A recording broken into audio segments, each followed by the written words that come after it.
What's going on, everyone? So, the San Antonio Spurs have some questions in regards to their starting unit. How is it going to shape up? How are they going to go about it? I mean, you can make several different configurations. Obviously, De'Aaron Fox and Victor Wembanyama are the only two for sure locks. Then from there, I think you can make, is it Devin Vassell at the 2? Is he at the 3? Right? Stephon Castle, is he at the 2? Is he at the 3? Do you go with Jeremy Sohan or Harrison Barnes? Do you do something like Fox, Vassell, Harrison Barnes, Jeremy Sohan, and Victor Wembanyama, right? Or do you go with a Julian Champagnie in a Harrison Barnes, try to have that floor spacing and that shooting on the court with De'Aaron Fox and a Devin Vassell, right? A lot of different potentials. But one of the big questions is Dylan Harper. What's going to happen with him? Is he coming off the bench? Is he going to start? What type of role is he going to play? How is he going to operate? And how does he feel about the situation, right? Because, number 2 pick coming in, he's looked at as this star. He's touted around the league and in college and all that stuff coming in. Hey, this is going to be the next great kind of guard in our league, right? And then what? You're going to ask him to come off the bench? Right, is he going to be okay with that? Is he kind of going to be able to put his ego aside?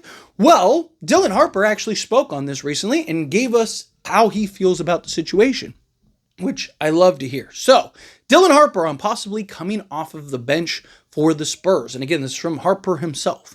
James Harden was with the Thunder and came off the bench for 3 or 4 years, waiting his turn. So everyone's got to wait for theirs.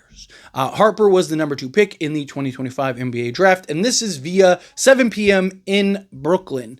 So Dylan Harper himself says, hey, the example he used is James Harden, right? I mean, could have also used the Manu role, but I think if he used the Manu role, because Manu always right came off the bench, so I get why he used James Harden, where it's hey, James Harden for the first couple of years came off the bench, and then he became a superstar, became, one of the top players in this league, right? Where if it's you're using Manu, it's Manu came off the bench his entire career for the Spurs, right? And he's a guy that could have said, so I get why you use the James Harden comparison as opposed to the Manu role, because it's just kind of oh, okay, cool. You're fine being and coming off the bench for the rest of your career. But using the James Harden role, it's okay, he wants to be a starter at some point, but he understands he's got to wait his turn and wait his time. And look, it might be one of those things where maybe he's coming off the bench to start the season, and then that, you get that transition into him moving to the starting unit, whether it's via trade or, maybe he just is performing that well where it's hey, let's throw him in the starting unit, right?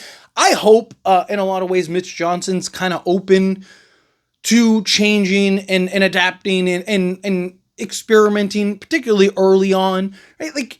The Spurs don't really have these championship aspirations. I don't think anybody expects them to hoist the Larry O'Brien. Could they make the playoffs? Yes. Could they, you get the right matchups and go on a hot run? Could you end up, in the second round or the conference finals or something? Sure. We've seen plenty of teams do that. We've seen plenty of teams kind of just go on this run. But realistically speaking, them winning or making it to the NBA Finals and winning an NBA championship this season is probably unlikely, right? So, why not kind of use this season to, yes, you want to win as many games as possible. You want to try to make the playoffs. But if you can kind of, see, what does Dylan Harper alongside De'Aaron Fox look like? Does it work right now? Is it a little awkward? Does it just, this just, is it making sense? It doesn't mean it's not going to make sense long term. It just means in the moment, right? There's a lot of things that I want to see them experiment with. But also I hope Mitch Johnson's okay with no, hey, Dylan Harper's killing it. Let's ride the hot hand. Let's go with the guy rather than hey, you know what? We're going to just stick with Devin Vassell, and if he's having his struggles or whatever, right?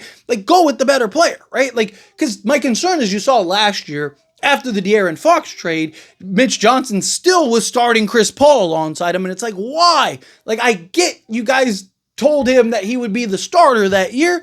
I get you're not trying to win an NBA championship or anything, but it would be nice to kind of, start to build and grow that foundation. Tell Chris Paul he's old enough. He's a big boy. He'd understand. Hey, dude, we didn't know we were getting De'Aaron Fox. We didn't know that was going to happen and be a thing. Now, obviously, once Fox goes down and all that stuff, that's very different. But in the moment, it was we're running De'Aaron Fox and Chris Paul for 35 minutes a game, and it's not working. No matter how many times you do it, it's not working. It doesn't make sense, right? And Mitch just kept doing it. That's my concern.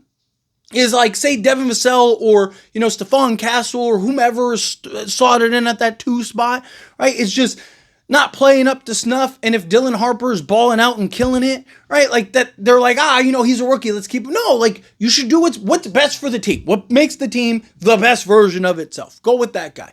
Not saying that Mitch Johnson won't do that. Obviously, the Chris Paul situation was a very different situation. They gave him a promise. They wanted to uphold to that promise. I get that. But again, circumstance, things change. And you need to be able and be willing to kind of go like, hey, things changed, right? And explain to your players. But I digress. Point is that I'm excited to see Dylan Harper this year. And I'm glad, he said all the right stuff this year.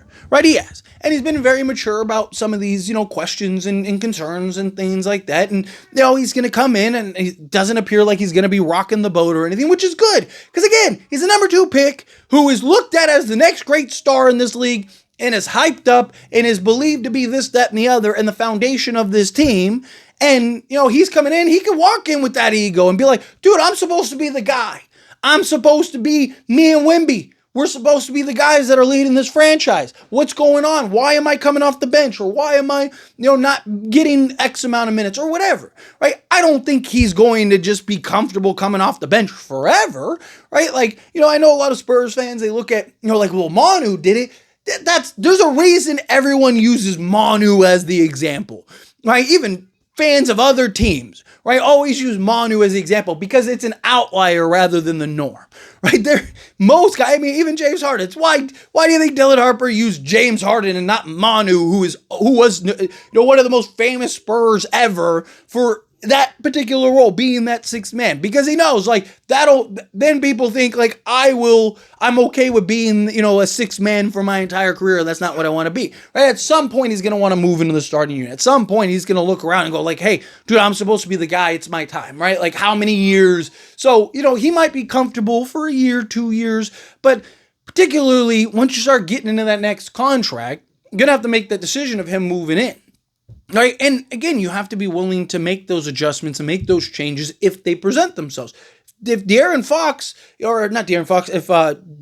or somebody like that ends up kind of, not being what you need them to be, and Dylan Harper's killing it, you need to be able to make that transition. You need to be able to make that tough call and make that tough decision. Because, you don't want to be like, oh, well, Devin Vassell's making 20, so I don't care. Trade him if you have to, right? Like, again, I'm just using Vassell as an example. Devin Vassell might kill it, right? Him and De'Aaron Fox might be the exact pairing that you need in the backcourt. And then, you have Dylan Harper as like your 6th man for the next few years, and you kind of figure it out when the time presents itself, right? Like Spurs have some concerns, right? But they're good concerns, right? They're not like bad concerns where it's like, oh, like, no, these are great.